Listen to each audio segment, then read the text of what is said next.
Hello everyone, hari ni aku nak review satu buah yang agak kejam. Sekejap lah, jom. Aduh. Ni lah buah tu. Buah ni agak kejam. Buah ni nama dia mata kucing.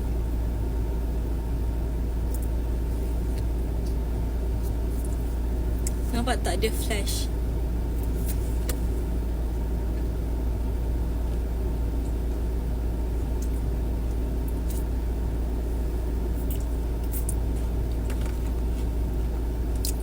Buah ni underrated gila.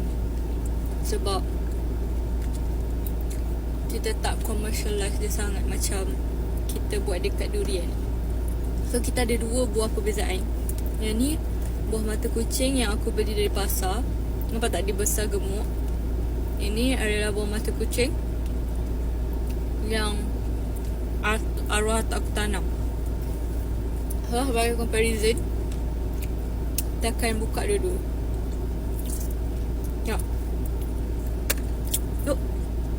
Percik. Ni atau aku punya tanam. Babi. Atau aku punya tanaman. And flash dia sangat nipis. Tapi compare dengan apa yang aku beli tadi, buah yang atau aku tanam lagi manis. Sebabnya dia punya flash tak banyak. Sebab kita tak buat genetic modification lah, macam orang yang tanam pokok untuk tujuan komersial.